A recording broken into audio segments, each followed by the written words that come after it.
abduhu wa rasuluhu la nabiyya wa la rasula ba'dah.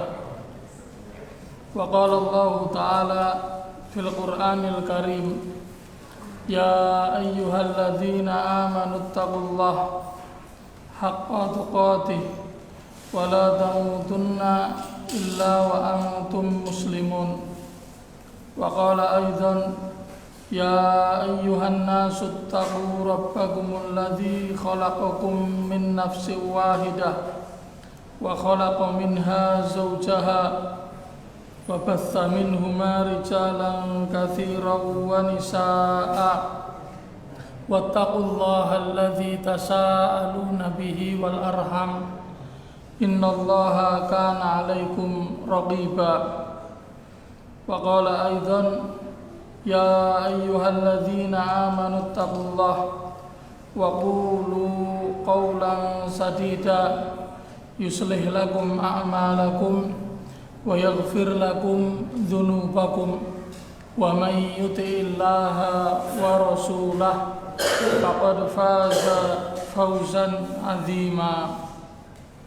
Wa ba'd, fa inna asdaqal kalami kalamullah tabaraka wa ta'ala wa khairal huda huda Muhammad sallallahu alaihi wasallam wa syarrul umuri muhdatsatuha fa inna kulla muhdatsatin bid'ah wa kulla bid'atin dhalalah wa kulla dhalalatin finnar.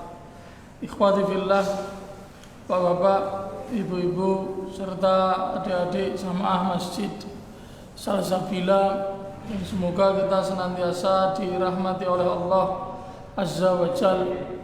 Kita bersyukur kehadrat Allah Ta'ala yang sampai dengan malam hari ini ia masih memberikan limpahan karunia dan kenikmatannya kepada setiap kita. Utamanya kita masih diberikan oleh Allah taufik, yaitu kemudahan untuk bisa menjalankan apa-apa yang Allah Subhanahu wa ta'ala perintahkan. Dan kita berharap kepada Allah Azza wa Jal agar semua amalan yang kita upayakan dalam kehidupan kita ini diterima oleh Allah Tabaraka wa ta'ala. Allahumma amin. Ikhwati fillah, kita masih melanjutkan pembahasan kitab At-Tauhid Al-Muyassar, pembahasan tauhid ringkas, dan pembahasan kita sampai pada pembahasan syahadatu anna Muhammadan Rasulullah, syahadat atau persaksian bahwasanya Muhammad adalah utusan Allah Subhanahu wa ta'ala. Telah berlalu penjelasan di pertemuan kemarin bahwasanya Allah Subhanahu wa ta'ala telah memilih Rasul dari jenis atau dari kalangan kita untuk memberikan atau untuk menyampaikan risalah yang berasal darinya. Dan Allah Subhanahu wa ta'ala telah menjelaskan hal ini, laqad ja'akum rasulun min anfusikum azizun 'alaihi ma anittum harisun 'alaikum bil mu'minina raufur rahim. Allah Subhanahu wa ta'ala menjelaskan, laqad ja'akum, telah datang kepada kalian, rasulun min anfusikum, seorang rasul dari jenis kalian, rasul dari jenis kalian, dari manusia pula. Kalian manusia, Allah Ta'ala mengutus rasul dari kalangan manusia pula. Yang mana Allah Subhanahu wa ta'ala menyifati Rasulullah itu azizun 'alaihi ma anittum, sangat berat baginya apa yang membuat berat kalian. Rasulullah sallallahu alaihi wasallam itu tidak ingin memberatkan umatnya. Harisun alaikum, yang mana beliau Rasulullah itu haris, sangat bersemangat. Alaikum ay ala hidayatikum, sangat bersemangat untuk memberikan hidayah kepada kalian. Bil mu'minina raufur rahim, dan adalah beliau Rasulullah itu terhadap orang-orang yang beriman dia sangat rauf lagi rahim. Rauf kemarin telah kita jelaskan dari kata ra'fah. Ra'fah itu artinya empati. Artinya Rasulullah itu menyayangi kita, mencintai kita, mengiba kepada kita. Dan Rasulullah itu rahim, menyayangi kita. Jadi bedanya rauf dengan rahim itu sama-sama sayang. Hanya saja rauf itu ada sebabnya. Mungkin rauf atau sifat ra'fah itu seperti kalau kita melihat ada orang yang orang tua itu, dia sudah memasuki usia senja tapi dia masih harus bekerja. Ini kita ada rasa empati, ada rasa iba kepadanya. Ini namanya ra'fah. Namanya ra'fah. Dan di antara bentuk ra'fah Rasulullah sallallahu alaihi wasallam, beliau tidak pernah menolak apabila beliau diminta. Itu Rasulullah tidak pernah menolak orang-orang yang meminta-minta kepada beliau. Ini sifat ra'fah Rasulullah.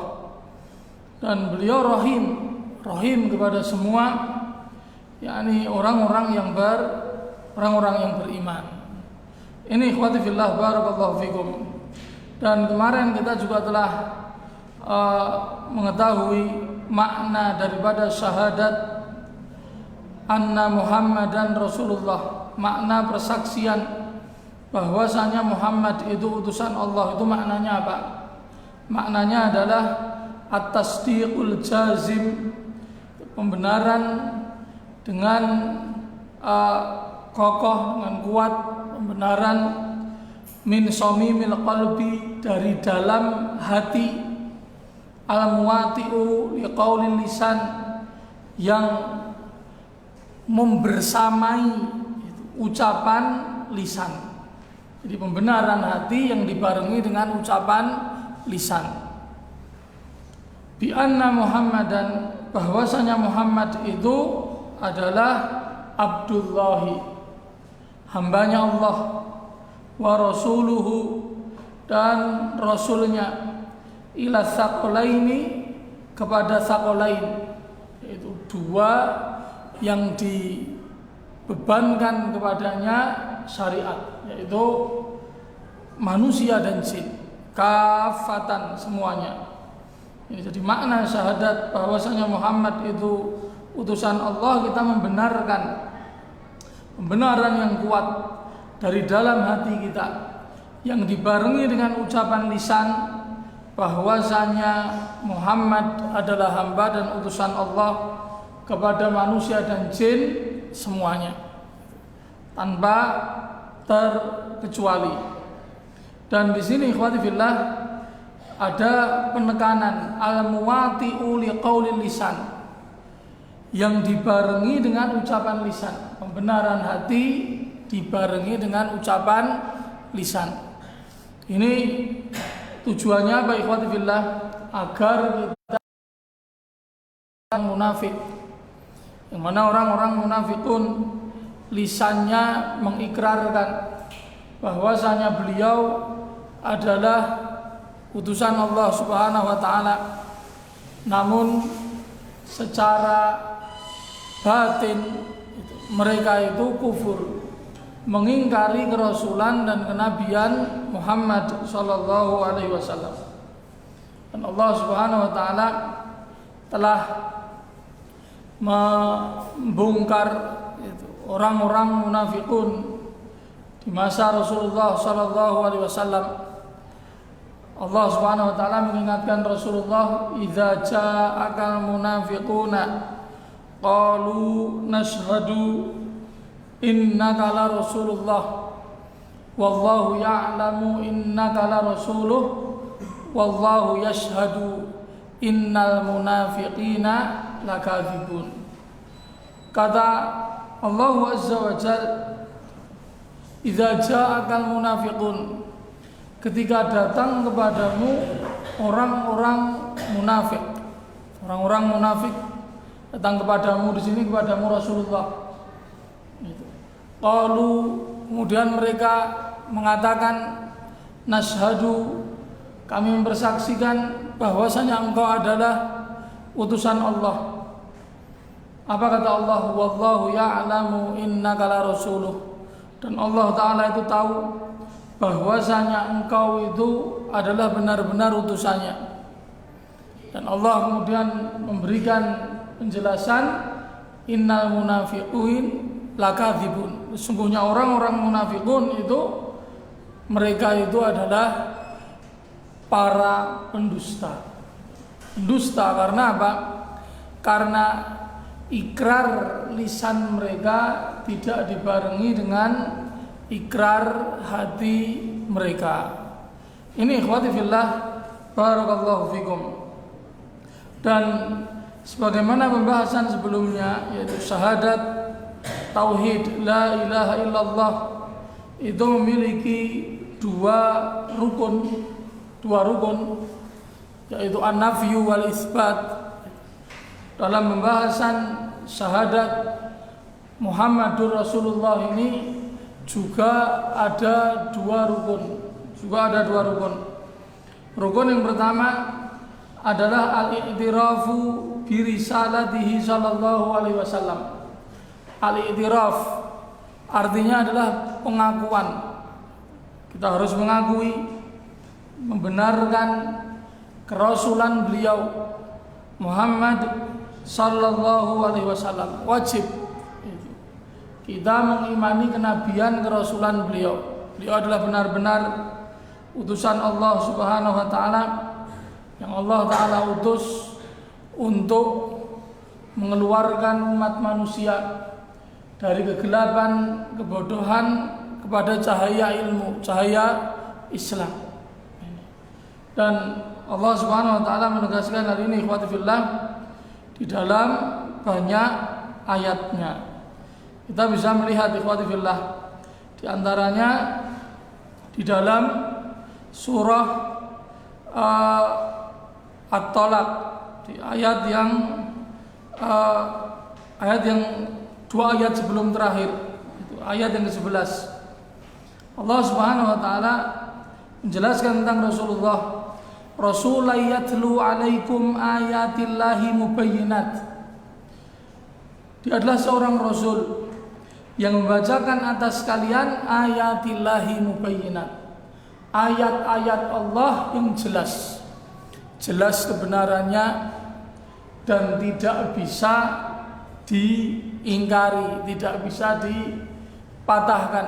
Kebenaran Al-Quran tidak ada yang meragukan pula. Liyukhrijal ladzina amanu wa amilus shalihat. Allah Subhanahu wa taala mengutus beliau Rasulullah itu untuk mengeluarkan siapa saja yang mau beriman kepada Allah, beriman kepada kerasulan beliau, dan mau melakukan amal saleh.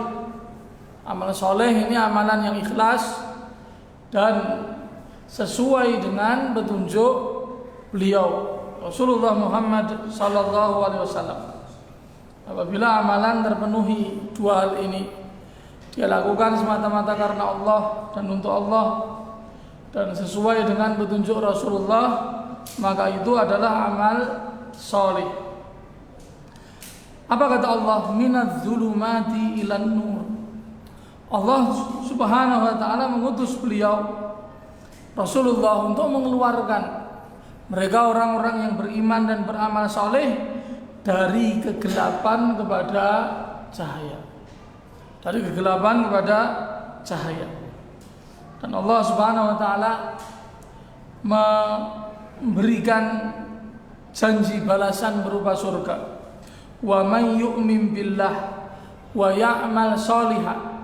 Maka siapa saja yang mau beriman kepada Allah dan mau melakukan amal salih, yudkhilhu jannat, Allah Ta'ala akan memasukkannya ke dalam surga-surga, tajri min tahtihal anhar, yang mengalir di bawahnya sungai-sungai, khalidina fiha abada, dan mereka akan kekal berada di dalamnya abadan, selama-lamanya.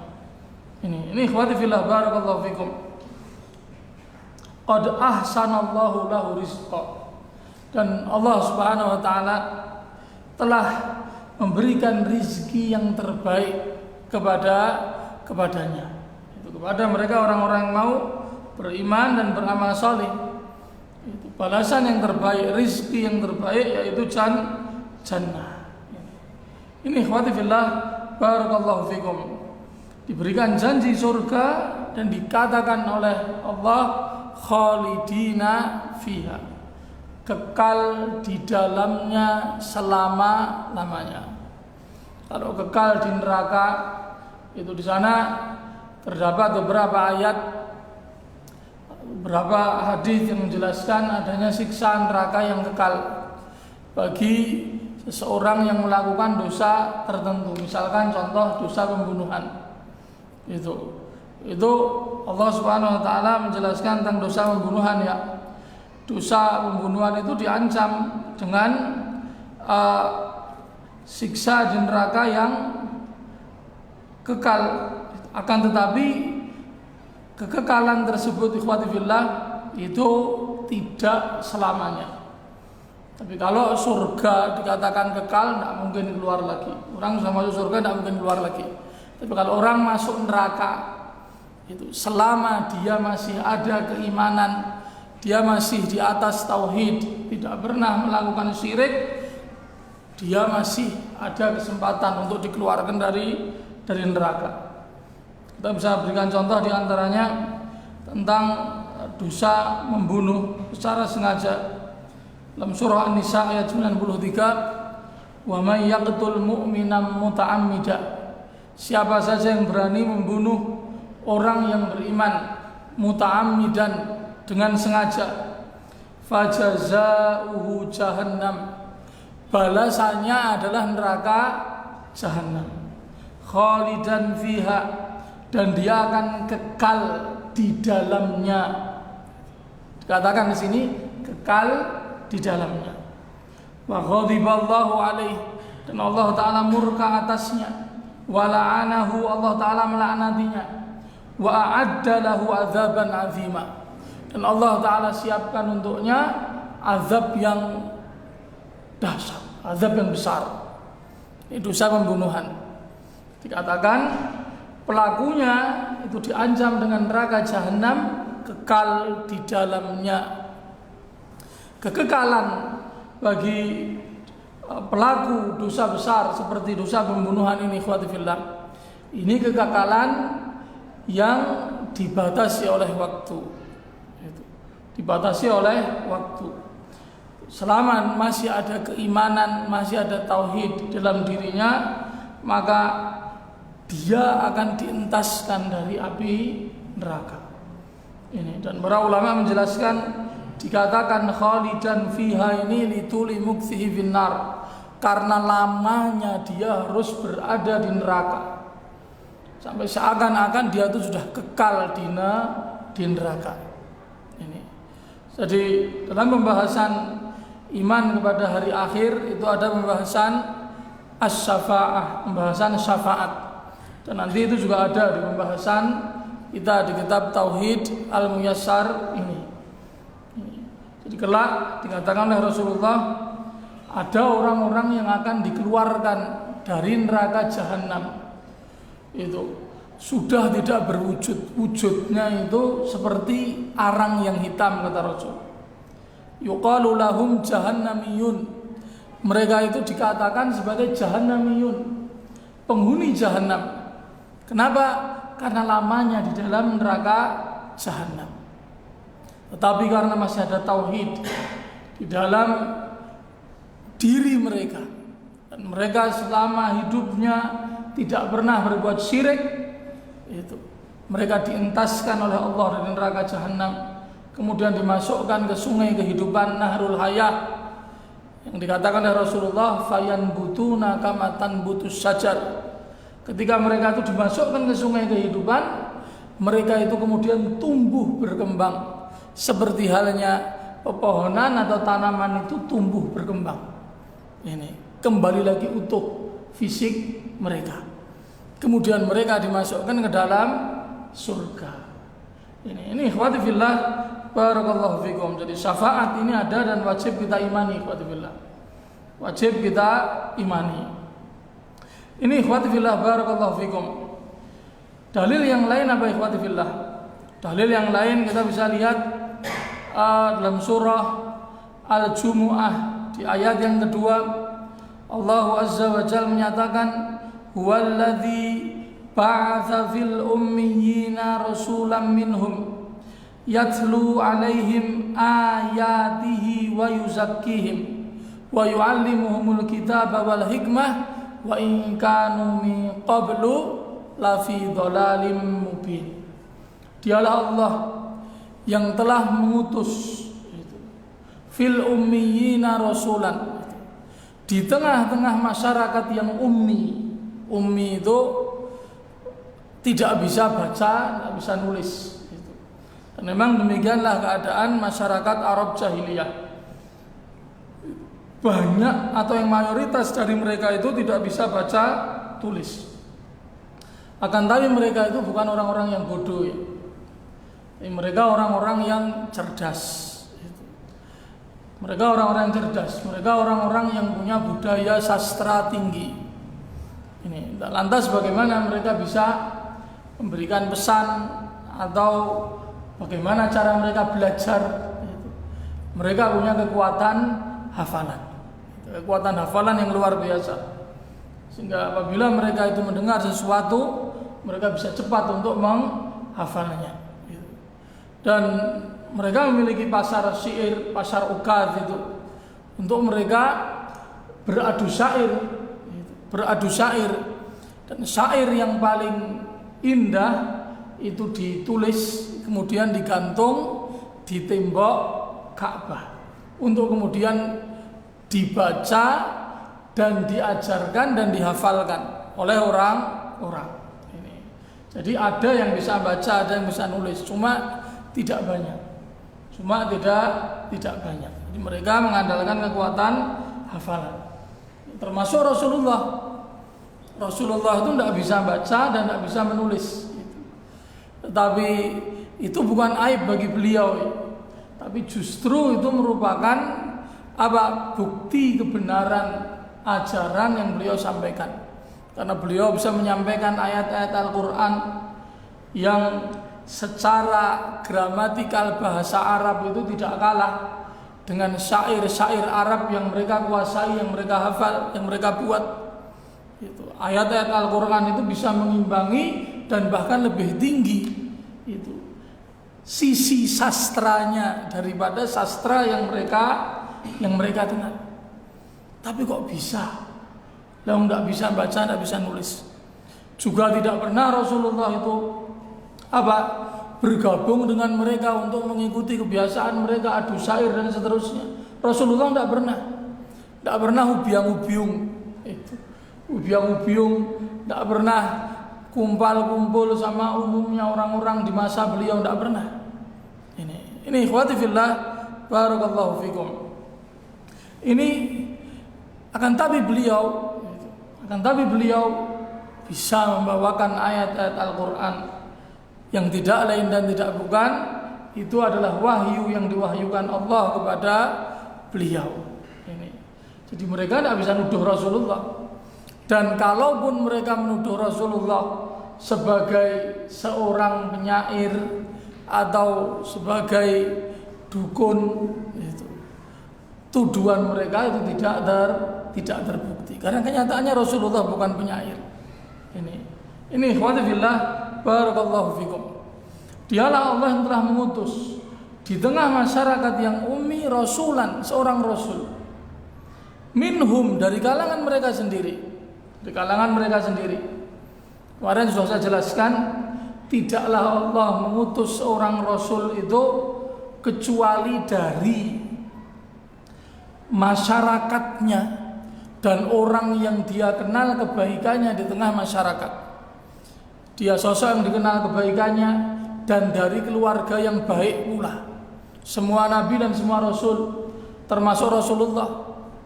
Rasulullah ini orang yang dikenal baik di tengah masyarakatnya, dan keluarga Rasulullah pun juga keluarga yang dikenal baik. Ini bahkan termasuk bangsawan, itu suku Quraisy, ini yang merupakan yakni afdalul Arab, itu bangsa Arab yang paling utama.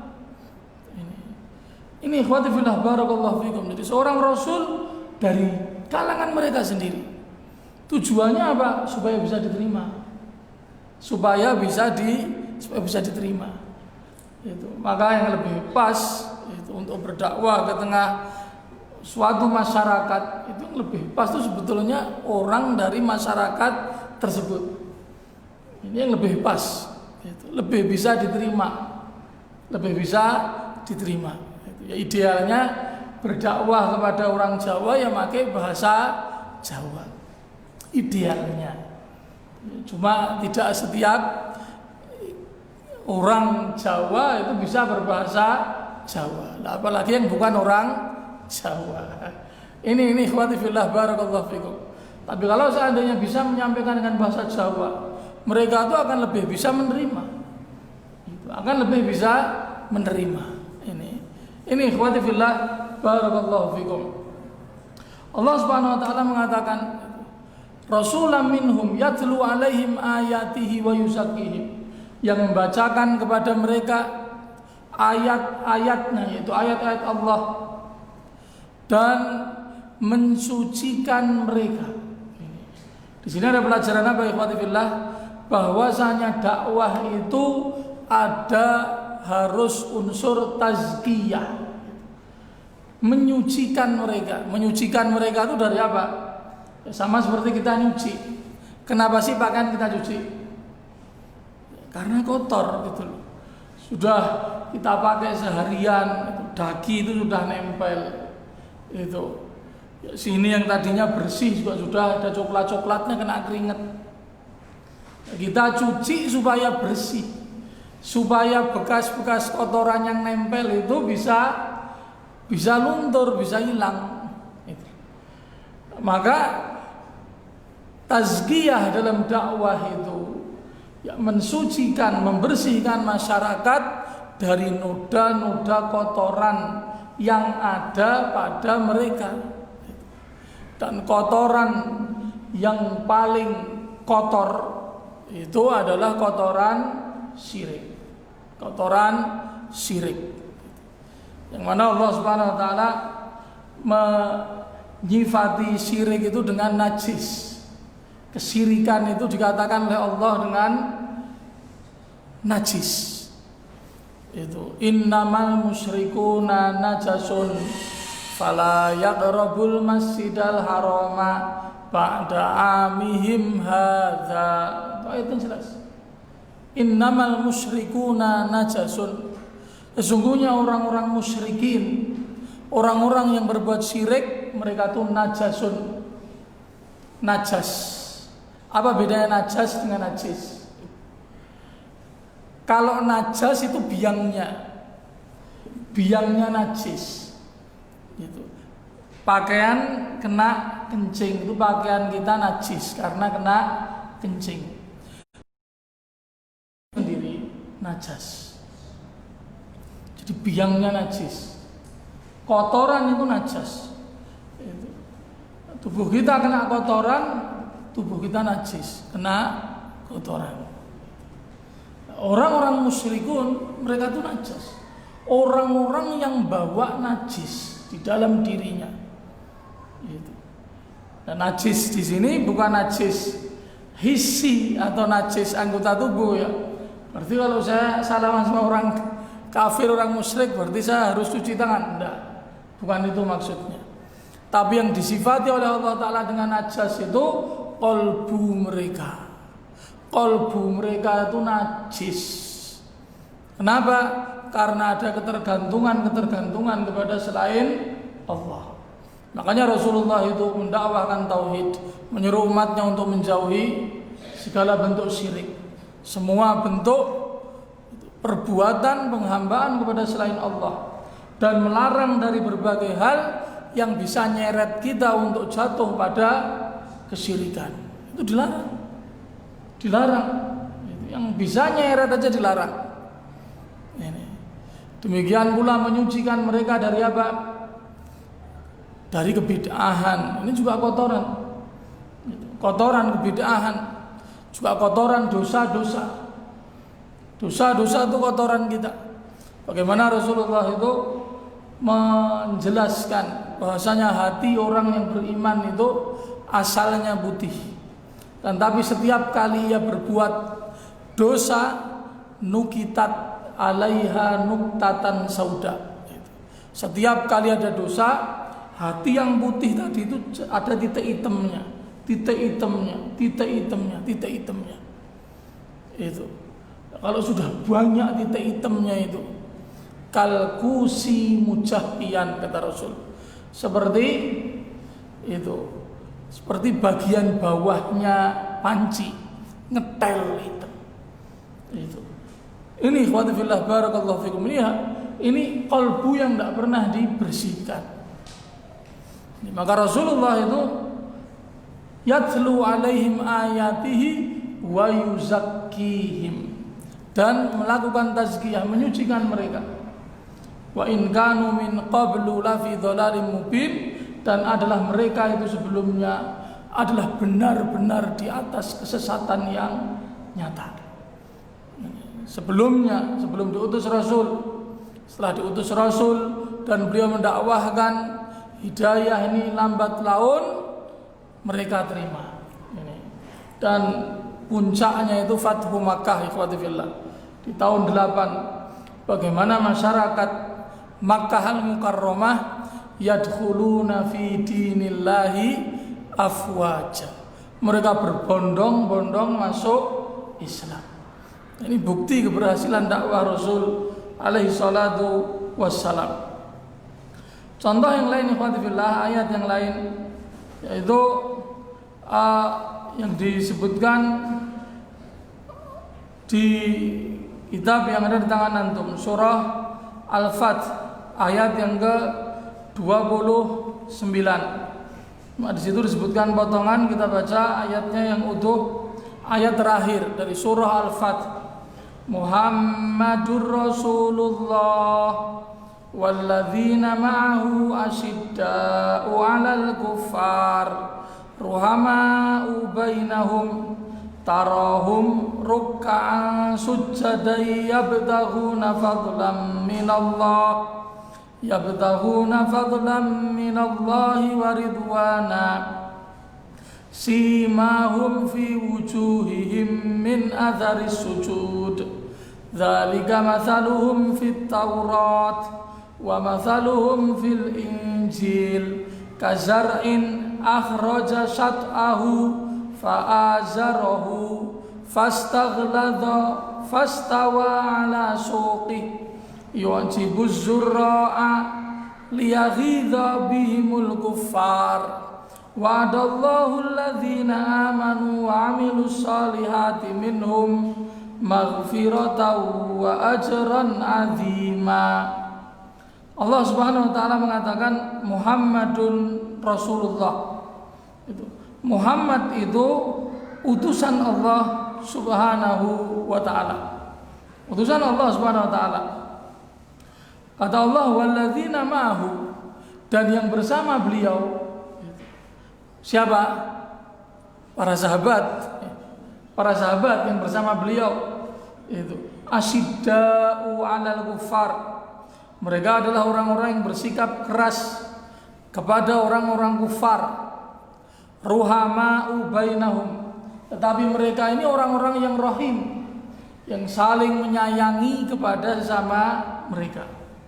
Tarahum, engkau melihat mereka itu ruk'an, orang-orang yang banyak rukuk.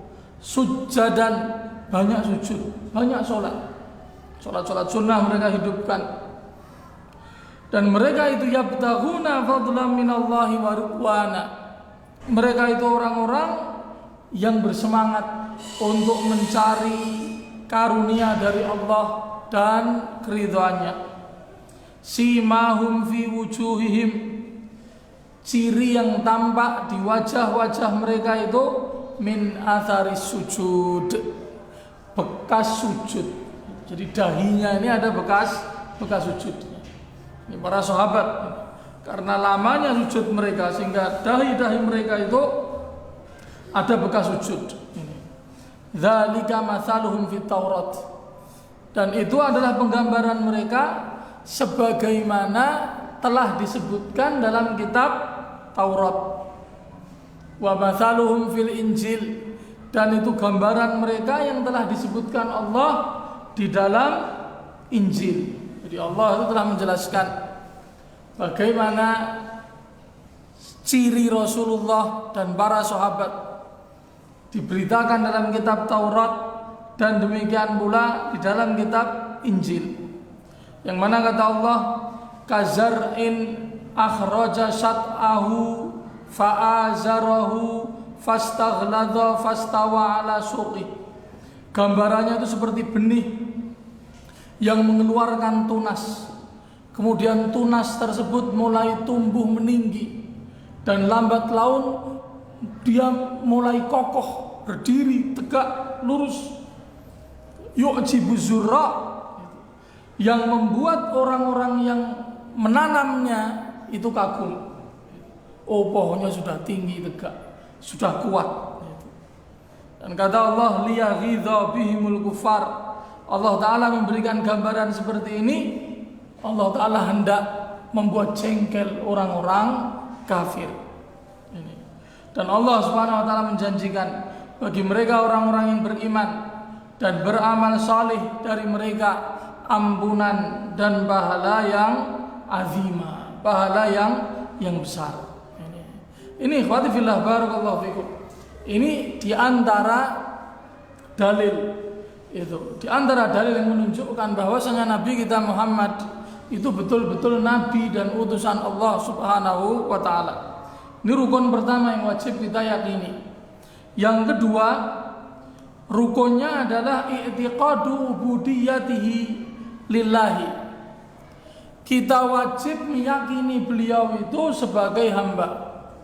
Jadi manusia biasa seperti kita. Beliau itu utusan Allah, tapi beliau juga manusia. Artinya kalau beliau juga manusia, juga hamba seperti kita, maka beliau itu tidak memiliki sifat-sifat ketuhanan pada diri beliau. Maka jangan mengangkat beliau lebih tinggi dari kedudukan beliau sebagai seorang hamba, seorang manusia. Itu. Dan jangan kemudian beliau diletakkan, disejajarkan dengan Allah Subhanahu wa Ta'ala, sehingga kemudian dipertuhankan, diminta sesuatu kepada beliau. Karena beliau tidak bisa. Beliau itu manusia seperti kita. Cuma beliau itu manusia yang dipilih Allah untuk menjadi penyampai risalah ajaran Allah Subhanahu wa Ta'ala. Jadi beliau manusia. Itu. Dan Allah Subhanahu wa Ta'ala memerintahkan Rasulullah untuk berikrar kepada umatnya, kepada kita, kepada umatnya ketika ini ada di akhir surah Al-Kahfi ayat 110. Qul innama ana basyarum mithlukum yuha ilai annama ilahukum ilahu wahid. Faman kana yarju liqa'a rabbih falyamal amalan sholihan wa la yusyrik bi ibadati rabbih ahada. Kata Allah, qul, katakanlah wahai Rasulullah Muhammad, innama ana basyarum mithlukum, sesungguhnya aku itu manusia seperti kalian. Yuha ilai, ini yang membedakan beliau dengan kita. Diturunkan wahyu kepada diriku, kata Rasulullah. Aku manusia sama seperti kalian. Hanya saja Allah itu nurunkan kepada diriku wahyu. Annama ilahukum ilahu wahid. Ketahuilah sesungguhnya Rabb kalian, Tuhan kalian, sesembahan kalian, yang berhak kalian ibadah itu cuma satu, yaitu Allah Azza wa Jalla. Secara tidak langsung beliau mengatakan, aku tidak berhak kalian ibadahi. Aku tidak berhak kalian ibadahi. Apa kata Rasul? Faman kana yarju liqa'a rabbi. Siapa saja yang berharap perjumpaannya kelak dengan Rabbnya Allah Azza wa Jalla, falyamal amalan sholiha. Hendaknya dia melakukan amal solih. Wala yusyrik bi ibadati rabbih ahada. Dan jangan dia melakukan kesyirikan sedikit pun kepada Rabbnya Allah Azza wa Jalla. Ini khawatibillah, barakallahu fikum. Nah, kalau dikatakan Rasulullah itu manusia, berarti beliau bisa melakukan salah? Bisa. Rasulullah bisa melakukan salah, bisa melakukan dosa, bisa enggak? Bisa. Mungkin enggak? Mungkin. Itu. Jadi konsep al-ismah atau kemaksuman dalam perspektif ahlu sunnah wal jamaah itu bukan berarti Rasulullah itu tidak mungkin salah, Rasulullah itu tidak mungkin berbuat dosa, bukan itu. Rasulullah mungkin berbuat salah dan berbuat dosa, dan itu terjadi. Cuma bedanya Rasulullah dengan kita, kalau Rasulullah itu salah langsung ditegur Allah,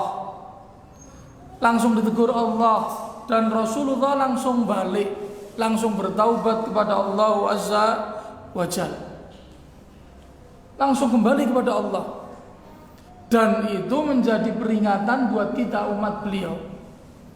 Ini Rasulullah pernah berbuat dosa, Ini cuma dosa Rasulullah itu, kata Syekh Muhammad bin Shalih Al-Utsaimin, dosa Rasulullah itu bukan dosa yang berhubungan dengan risalah, sehingga tidak mungkin Rasulullah itu berdusta dan berkhianat, karena dusta dan berkhianat ini berhubungan dengan risalah, dan itu tidak mungkin dilakukan oleh para nabi dan para rasul. Tidak pernah dusta. Bahkan Rasulullah beliau mengatakan, beliau pernah berkata kepada para sahabat, wallahi inni la amzah walakin la akdzib, kata Rasul, demi Allah aku itu juga bergurau seperti kalian, aku juga bergurau gitu, tapi aku tidak pernah ngapusi. Aku bergurau tapi aku tidak pernah ngapusi, tidak pernah dusta. Ini jadi ikhwati fillah barakallahu fikum, kedustaan ini tidak mungkin. Tapi dosa-dosa yang lain sebagaimana umumnya manusia, Rasulullah itu juga pernah ngelakuin. Pernah. Contoh, Rasulullah ketika beliau berada di hadapan pemuka-pemuka kabilah, Rasulullah mengharapkan supaya mereka ini mau masuk Islam. Pemuka-pemuka kaum, kalau pemukanya masuk Islam, anak buahnya dari pengikutnya, dari kaumnya juga akan masuk Islam. Ketika itu datang Abdullah bin Ummi Maktum, ini seorang miskin, maaf lagi buta, miskin dan buta, datang ketika itu nyelani, itu bahasa kita nyelani, memotong pembicaraan Rasulullah dengan pemuka-pemuka itu kabilah ketika itu yang ada di Makkah, meminta kepada Rasulullah diterangkan tentang Islam. Rasulullah ketika itu berpaling wajahnya dan bermuka masam. Bahasa kita melengos, itu gampangannya. Melengos Rasulullah. Itu dicuekin. Allah Ta'ala langsung negur kok, abasa wa tawalla ja'ahul a'ma. Itu. Bermuka masam dan berpaling. Ini nyindir Rasulullah. Ketika datang orang buta, ini nyindir Rasulullah. Dan ketika itu Rasulullah langsung dia tersadar. Dan Rasulullah kemudian mencari Abdullah bin Ummi Maktum. Dan setelah itu Rasulullah itu setiap kali bertemu Abdullah ibn Ummi Maktum, Rasulullah itu sangat hormat kepadanya. Ini ikhwati fillah barakallahu fikum. Rasulullah juga pernah salah terkait bagaimana menyikapi tawanan perang Badar. Rasulullah ketika itu ngajak musyawarah para sahabat. Bagaimana pendapat kalian tentang tawanan-tawanan perang Badar ini? Mau kita apakan mereka ini? Abu Bakar mengatakan, wahai Rasulullah, ini tawanan-tawanan ini kembalikan saja kepada mereka orang-orang Quraisy, minta tebusan harta kepada mereka. Minta harta kepada mereka, kata Abu Bakar. Kembalikan, mereka suruh nebus dengan harta. Umar mengatakan apa? Wahai Rasulullah, bunuh saja mereka ini. Mau apa? Membiarkan mereka ini tetap hidup. Ketika itu Rasulullah ikhwati fillah memilih pendapatnya Abu Bakar. Itu untuk apa? Untuk melepaskan mereka, minta tebusan. Tidak memilih pendapatnya Umar. Akhirnya betul dilakuin Rasulullah. Allah Ta'ala negur Rasulullah. Dan itu disebutkan dalam surah Al-Anfal ayat yang ke-67. Maka nali nabiyyin ayyakuna lahu asra hatta yuthkhina fil ard turiduna aradad dunya wallahu yuridul akhirah. Disalahkan sama Allah.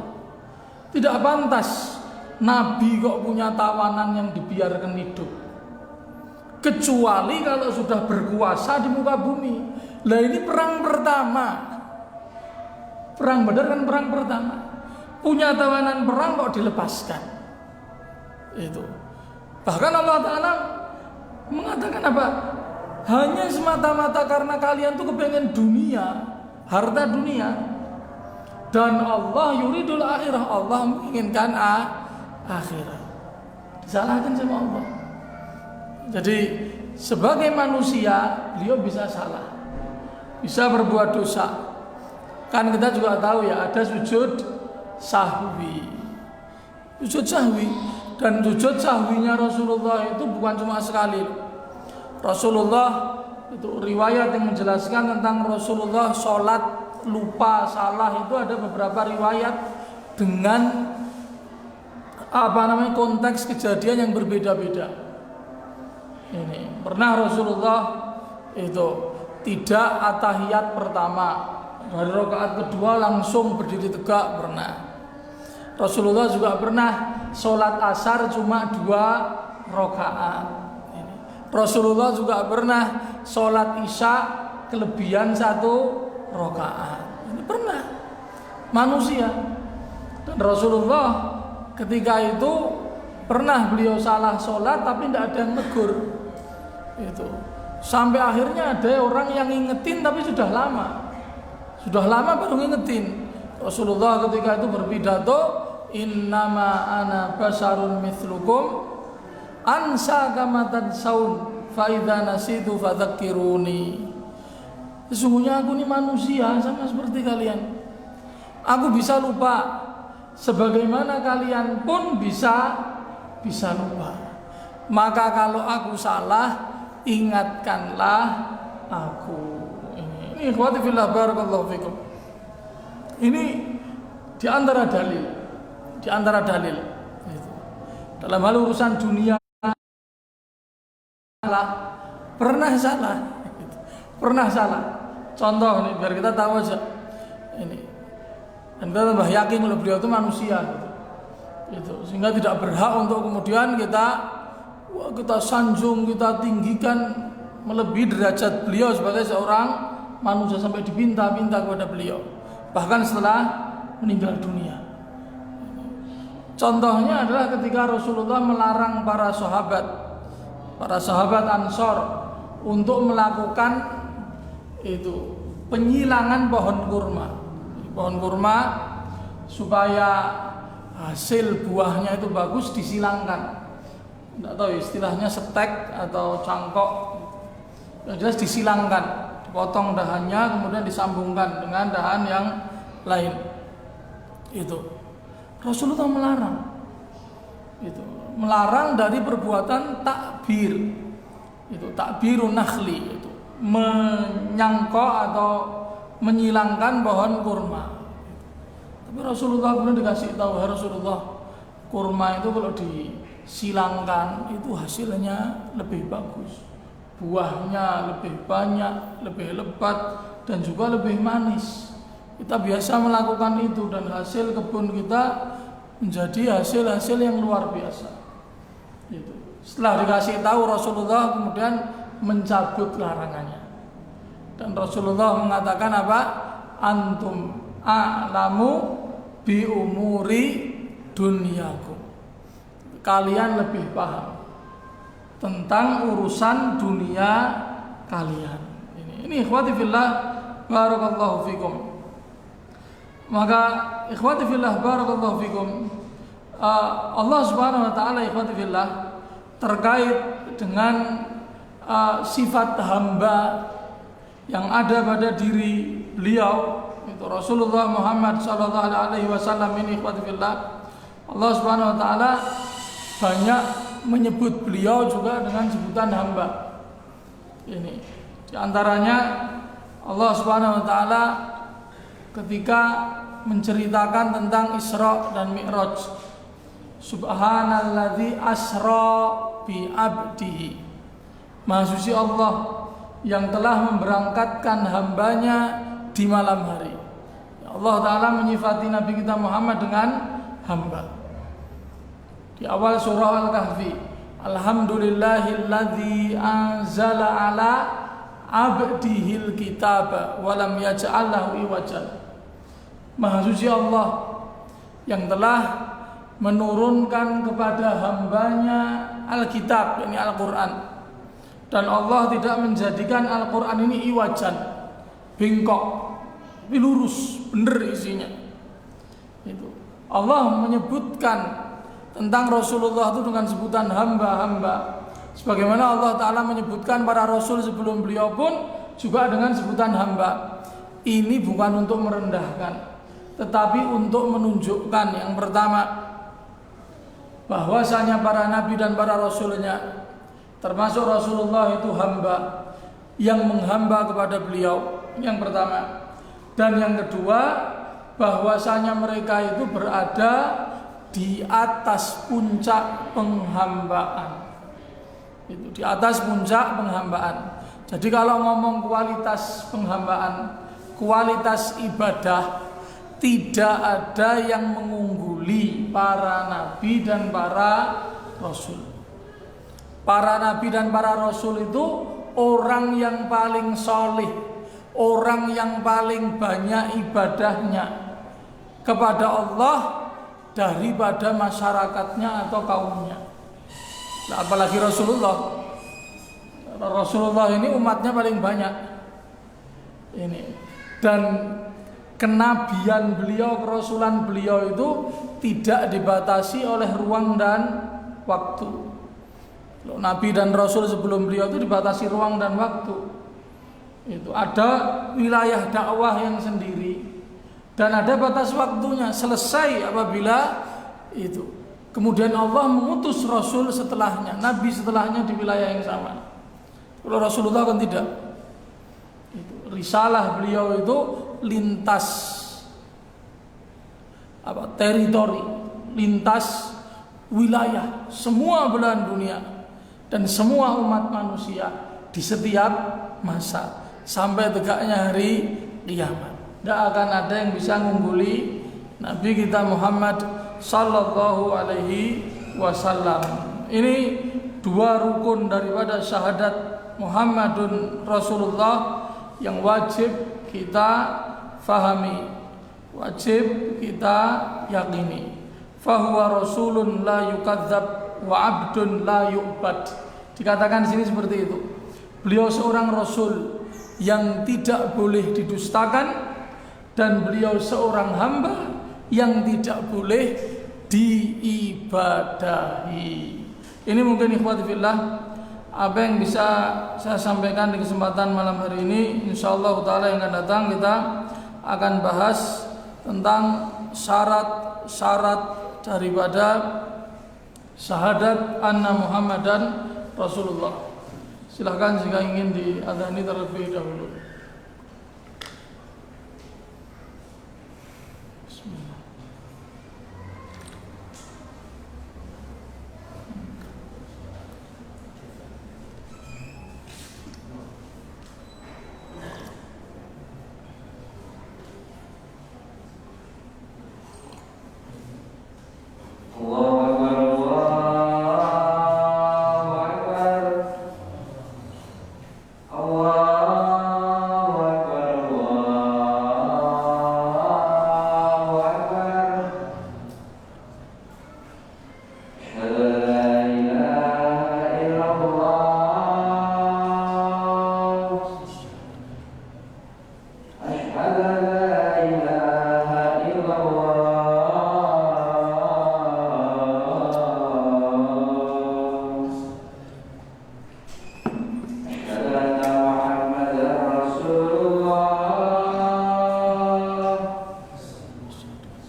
Barangkali ada yang ingin ditanyakan, silahkan.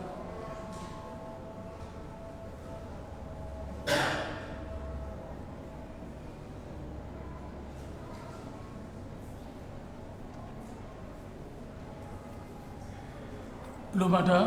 Kalau belum ada, mudah-mudahan apa yang saya sampaikan tadi bisa dipahami dan menjadi ilmu yang bermanfaat buat setiap kita yang mendengarkannya.